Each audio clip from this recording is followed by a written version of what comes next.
Welcome back to our channel facts here. दुनिया में हमेशा से ही बादशाहत, हुकूमत या खिलाफत का दौर रहा है। मुसलमानों के दौर खिलाफत में खिलाफत उस्मानिया आखिरी हुकूमत थी। हजरत उस्मान गनी इस खिलाफत के आखिरी खलीफा गुजरे हैं, जिनके दौर में मुसलमान इस्लाम के ज़ेरे असर एक ऐसी रियासत में जिंदगी बसर कर रहे थे जहां इस्लाम का बोलबाला था। मगर हजरत उस्मान गनी के बाद इस दौर खिलाफत का भी खात्मा हो गया, जो मुगलिया दौर सल्तनत के दौर का सदेबाब बनी। हमारी आज की वीडियो का उन्वान मुगलिया सल्तनत और इसके मुतालिक वो तमाम हकाइक और वाक़यात हैं जिनके बारे में हम आपको तफसील से आगाह करेंगे। आए हम आपको ले चले इस दौर में जहां सिर्फ मुगलिया दौर का राज था। जी हाँ, हम आज जा रहे हैं बरे सगीर की अजीम तरीन मुसलमान हुकूमत यानी दरबार मुगलिया में। तारीख़ इस्लाम के शाही खानदानों के उरूज ज़वाल के बारे में बात करें तो पता चलता है कि इस दौर में दो खानदान यानी दूसरी सदी हिजरी में खानदान बनु अब्बास और 16वीं सदी ईस्वी में खानदान मुगलिया मिलते हैं, जिन्होंने अपने ज़माने उरूज में तरक्की के आखिरी हुदूद को छुआ और ज़वाल के ऐसे दौर में भी पहुंच गए कि पत्थर दिल भी इनकी हालत ज़ार पर रो पड़े। हमारा आज का मौजू मुगलिया खानदान के उरूज ज़वाल, इनकी जिंदगियों में शामिल रस्म व रिवाज, ठाट बाट, महलात और ऐशो अयाश के किस्से हैं। ये 15वीं सदी के आखिर की बात है, जब अफगानिस्तान के इलाके फरखाना के हुक्मरान शेख उमर के घर बाबर नामी बच्चा पैदा हुआ, जिसका पूरा नाम ज़हीरुद्दीन बाबर था। बादशाह अपने बेटे की पैदाइश पर बहुत खुश था। अभी ये बच्चा अपने बचपन की दहलीज पर था कि अचानक बाप यानी शेख उमर ने इस जहां फानी को खैराबाद कह दिया। बाबर के चचा ने इस हुकूमत पर कब्जा कर लिया। बाबर खौफ और परेशानी के आलम में कई साल जंगलों में रूपोश हो गया। बिलाखिर अपनी सल्तनत वापस लेने में कामयाब हो गया और फिर 1526 ईस्वी बरसगीर का वो तारीखी साल है जब बाबर ने पानीपत के मैदान में आखिरी लोधी हुक्मरान इब्राहिम लोधी को शिकस्त से दोचार किया और यूं हिंदुस्तान ने मुगलिया सल्तनत की बाकायदा बुनियाद रखी। बाबर ही वो पहला सल्तनत हिंद का बादशाह था जहां से मुगलिया दौरे हुकूमत की तरक्की और उरूज का दौरा शुरू हुआ। आप जानते हैं कि बाबर एक नेक और काबिल तारीफ बादशाह था।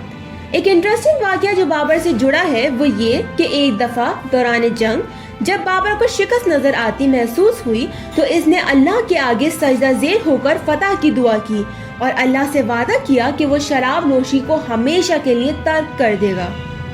अल्लाह की कुदरत से वही शिकस्त जब फतह में तब्दील हो गई तो बाबर, जिसके पास लातादार शराब के मटके थे, तोड़ने का हुक्म सादिर कर दिया और जिंदगी के आखिरी सांस तक शराब को हाथ तक न लगाया। मुगलिया दौर का ये तो आगाज था। बाबर के गुजर जाने के बाद इसका बेटा हुमायूं तख्ते नशीन हुआ। ये दौर वो था जब बादशाह अपने महलात में अपने दरबान, खादिम, वजीर और अपने करीबी अजीजों अकारिब के साथ शहाना जिंदगी बसर कर रहे थे। खास तौर पर औरतें महल के खास हिस्से जिसे हरम कहा जाता था रिहाइश पजीर होती थी। हरम के अंदरूनी हिस्से में किसी गैर मर्द को जाने की इजाजत न थी सिवाय बादशाह के। बादशाह की माँ, बीवियाँ, लौंडियाँ और इनकी खिदमत करने के लिए लातादाद कनीजें इस हरम में अपनी जिंदगी गुजारती। वहाँ एक अनोखा कानून था जिस पर सख्ती से अमल भी किया जाता था। वो ये कि जब कोई औरत इस हरम में आ जाती तो इसे बाहर जाने की इजाजत न होती। यहाँ औरतों के दिल बहलाने की तमाम आसाइशें होने के बावजूद वो खुद को कैद में महसूस करती, मगर इस अनोखे कानून के तहत वो कभी आज़ादी के साथ बाहर न जाने की पाबंद थी। इसीलिए वो खुद को कैदी समझती और इसी तरह रहने पर मजबूर थी। मुगलिया अहद का सुनहरा दौर दरअसल 1556 से शुरू होता है, जब बाबर का अनपढ़ पोता जलालुद्दीन मोहम्मद अकबर तख्ते नशीन हुआ, जिसने अपना 50 साला दौर में मुगलिया हुकूमत को अजमत की बुलंदियों पर पहुंचा दिया। अकबर ने बरे सगीर के मुसलमानों और हिंदुओं को करीब करने के लिए दीन इलाही के नाम से एक नया मजहब पेश किया, जिसने तारीख में अकबर अजीम के दामन को दागदार कर दिया। सिलसिला यूं ही आगे बढ़ता है। अकबर के यहाँ ढेर सारी दुआओं के बाद बेटा पैदा होता है, जिसका नाम शहजादा सलीम था। 1606 में शहजादा सलीम मुगल तख्त का वारिस बना। इसने अपना शाही नाम नूरुद्दीन मोहम्मद जहांगीर रखा।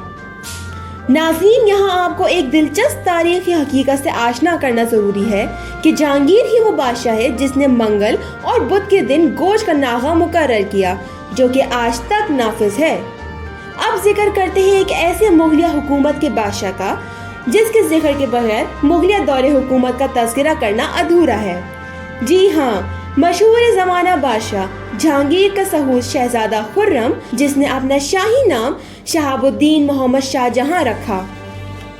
मुगलिया दौर में जितनी खूबसूरत इमारतें और मकबरे शाहजहां ने बनवाई वो अपनी मिसाल आप है, जिसमें से एक को दुनिया का 7वां अजूबा होने का शर्फ भी हासिल है, जिसका जिक्र हम करेंगे अपनी अगली वीडियो में।